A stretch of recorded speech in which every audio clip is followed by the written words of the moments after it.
चला आज आपण महाराष्ट्राच्या राजकीय आणि प्रशासकीय रचनेवर एक नजर टाकूया. आपल्याकडे काही माहिती आहे, काही नकाशे आहेत ज्यातून आपण आपलं राज्य कसं आहे हे समजून घेणार आहोत.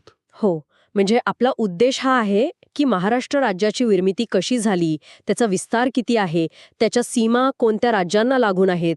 आणि कारभाराच्या सोयीसाठी त्याची विभागणी कशी केली आहे हे सगळं आपण एकदम सोप्या भाषेत जाणून घेऊया. अगदी. अगदी बरोबर.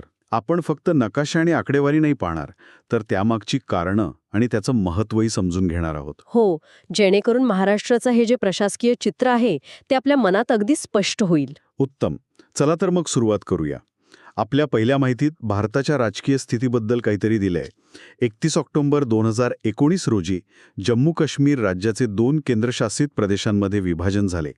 त्यामुळे भारतात 28 राज्ये आणि 9 केंद्रशासित प्रदेश झाले. हो, ही एक महत्त्वाची अपडेट आहे. आणि मग मुद्दा येतो तो आपल्या राज्याचा. स्वातंत्र्यानंतर भारतात भाषावार प्रांतरचनेनुसार राज्यांची पुनर्रचना करण्यात आली. याच काळात मराठी भाषिकांच्या राज्यासाठी संयुक्त महाराष्ट्र चळवळ झाली.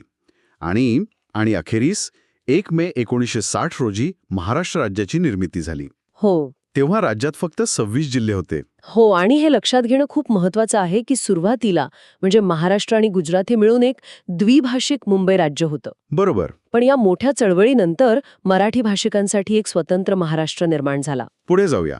पुढच्या पानावर महाराष्ट्राचा नकाशा आणि काही मूलभूत माहिती आहे. जसं की राज्याची स्थापना 1 मे 1960, राजधानी मुंबई आणि उपराजधानी नागपूर. महाराष्ट्राचे पहिले मुख्यमंत्री होते यशवंतराव चव्हाण आणि पहिले राज्यपाल होते श्री प्रकाश. आणि ही दोन्ही नावं खूप महत्त्वाची आहेत. ही फक्त म्हणजे सामान्य ज्ञानासाठी नाहीत. हो. यशवंतराव चव्हाणांनी महाराष्ट्राच्या विकासाचा पाया रचला असं म्हणतात. त्यामुळे त्यांचं योगदान खूप मोठं आहे. खरंय. आता आपण राज्याच्या विस्ताराबद्दल बोलूया. महाराष्ट्राचा जो अक्षवृत्तीय विस्तार आहे तो आहे 15°37' उत्तर ते 22°6' उत्तर अक्षवृत्त. आणि रेखावृत्तीय विस्तार आहे 72°36' पूर्व ते 80°54' पूर्व रेखांश. बरोबर. आता हे आकडे ऐकायला थोडे किचकट वाटतात, पण यातूनच आपल्या राज्याच्या भूगोलाची कल्पना येते. हो ना. पुढे राज्याची लांबी रुंदी दिली आहे. पूर्व-पश्चिम लांबी आहे सुमारे 800 किलोमीटर. आणि दक्षिण-उत्तर रुंदी ती आहे सुमारे 700 किलोमीटर.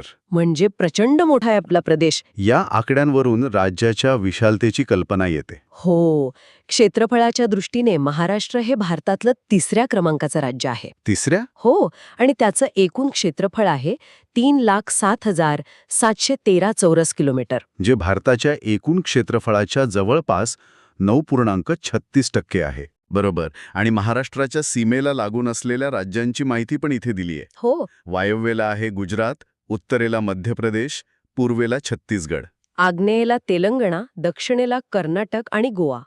म्हणजे एकूण 6 राज्य. एकूण 6 राज्यांच्या सीमा आपल्याला लागून आहेत. आता आपण महाराष्ट्राच्या राजकीय सीमांबद्दल आणखी जाणून घेऊया. हे खूप इंटरेस्टिंग आहे. हो, खरंच.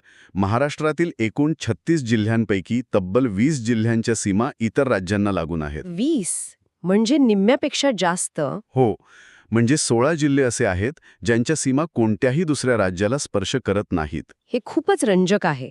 याचा अर्थ महाराष्ट्रातील निम्म्याहून अधिक जिल्ह्यांचा थेट संबंध शेजारच्या राज्यांशी येतो. हो.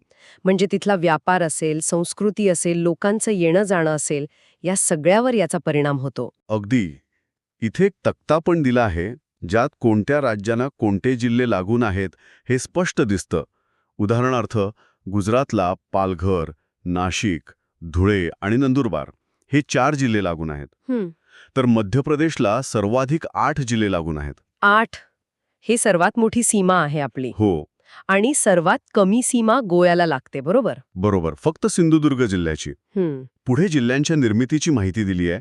आपण आधीच बोललो की 1 मे 1960ला जेव्हा महाराष्ट्र स्थापन झालं तेव्हा 26 जिल्हे होते. हो. त्यानंतर वेळोवेळी नवीन जिल्हे तयार झाले आणि आज ही संख्या 36 वर पोहोचली आहे. आणि हे जे नवीन जिल्हे तयार होतात ते सहसा प्रशासकीय सोयीसाठी आणि विकासाला गती देण्यासाठी तयार केले जातात. म्हणजे बघा, एखादा जिल्हा खूप मोठा असेल तर जिल्हाधिकाऱ्याला किंवा प्रशासनाला शेवटच्या गावापर्यंत पोचायला अवघड जातं. अच्छा. मग त्याचं विभाजन करून नागरिकांना प्रशासकीय कामांसाठी एक जवळचं केंद्र उपलब्ध करून दिलं जातं. बरोबर.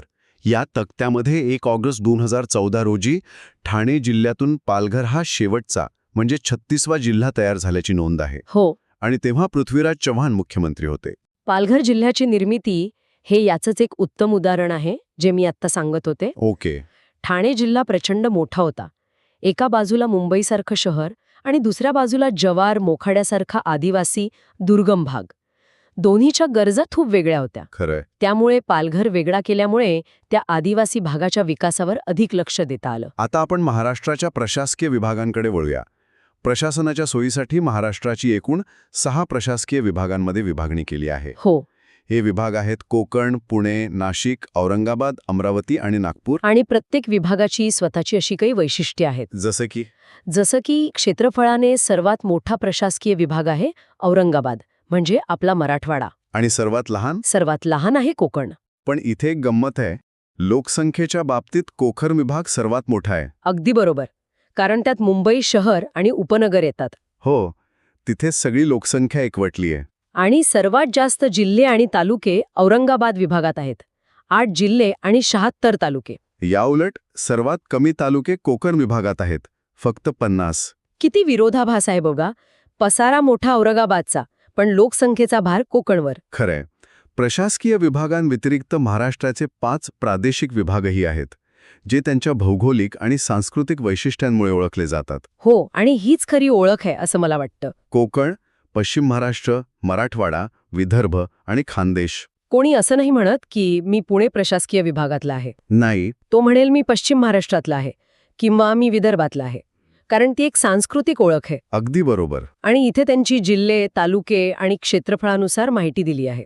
खानदेशात 3 जिल्हे आणि 25 तालुके आहेत. खानदेश सगळ्यात लहान प्रादेशिक विभाग झाला मग. हो. आता आपल्याकडे एक तक्ता आहे, जो 1960 पासून ते आजपर्यंत महाराष्ट्रातील प्रशासकीय घटकांमध्ये झालेली वाढ दाखवतो. ओके. उदाहरण, 1960-61 मध्ये 26 जिल्हे होते, जे आता 36 झाले आहेत. 229 तालुके होते, जे आता 358 झाले आहेत. ही आकडेवारी राज्याचा विकास आणि वाढत्या शहरीकरणाकडे निर्देश करते. बरोबर. यात सगळ्यात लक्ष वेधून घेणारा आकडा आहे महानगरपालिकांचा. 3 वरून थेट 27 पर्यंत पोहोचली ही संख्या. फक्त 3 होते आधी? हो, फक्त मुंबई, पुणे आणि नागपूर. यावरूनच शहरीकरण किती वेगाने झालं याचा अंदाज येतो. खरंच. तालुक्यांबद्दल बोलायचं झाल्यास राज्यात नांदेड आणि यवतमाळ या जिल्ह्यांमध्ये सर्वाधिक म्हणजे प्रत्येकी 16 तालुके आहेत. 16? हो. आणि गंमत म्हणजे मुंबई शहर जिल्ह्यात एकही तालुका नाही. एकही नाही? असं का? कारण तो पूर्णपणे शहरी जिल्हा आहे. तिथे ग्रामीण भागच नाही, म्हणून तालुक्याची रचना तिथे लागू होत नाही. अच्छा, ओके. हे लॉजिकल आहे. इथे आणखी एक मनोरंजक गोष्ट दिली आहे. काही तालुक्यांची नावं एकापेक्षा जास्त जिल्ह्यांमध्ये आढळतात. हो, हे मी पण पाहिलं. जसे की कर्जत नावाचा तालुका रायगडमध्ये पण आहे आणि अहमदनगरमध्ये पण. आणि खेड नावाचा तालुका पुणे आणि रत्नागिरी या दोन्ही जिल्ह्यांत आहे. यामुळे लोकांचा गोंधळ होत असेल ना? नक्कीच. पत्र पाठवताना किंवा पत्ता सांगताना जिल्ह्याचं नाव स्पष्ट सांगावं लागत असणार. ही माहिती अनेकांसाठी नवीन असेल. हो.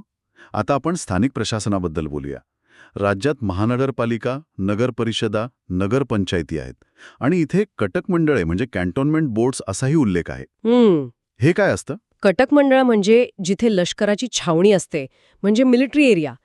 तिथल्या नागरी भागाचा कारभार पाहणारी संस्था. अच्छा. ती थेट संरक्षण मंत्रालयाच्या अंतर्गत काम करते. जसं की पुणे, देवळाली, खडकी इथे आहेत. ओके. आणि त्रिस्तरीय ग्रामीण प्रशासनामध्ये जिल्हा परिषद, पंचायत समिती आणि ग्रामपंचायत यांचा समावेश होतो. बरोबर.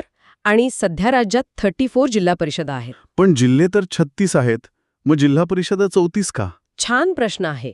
कारण मुंबई शहर आणि मुंबई उपनगर हे जिल्हे पूर्णपणे शहरी आहेत. अच्छा. त्यामुळे तिथे ग्रामीण प्रशासन नाही, म्हणजे जिल्हा परिषद नाही. समजलं. याशिवाय राज्यात 351 पंचायत समित्या आणि जवळपास 27,865 ग्रामपंचायती आहेत. बापरे. हो, या संस्था लोकशाहीचा आणि स्थानिक विकासाचा कणा आहेत. तर आज आपण महाराष्ट्राच्या राजकीय आणि प्रशासकीय रचनेची एक सविस्तर माहिती घेतली. हो, राज्याच्या निर्मितीपासून ते त्याच्या सीमा, जिल्हे, प्रशासकीय विभाग आणि स्थानिक स्वराज्य संस्थांपर्यंतचा सगळा प्रवास आपण पाहिला. हो, आणि या नकाशा आणि आकड्यांच्या पलीकडे जाऊन आपण हे समजून घेतलं की राज्याचा कारभार सुरळीत चालण्यासाठी ही रचना किती महत्वाची आहे. खरंय, प्रत्येक जिल्ह्याची, प्रत्येक विभागाची आपली एक ओळख आहे आणि त्या सर्वांना मिळून आपला महाराष्ट्र बनतो.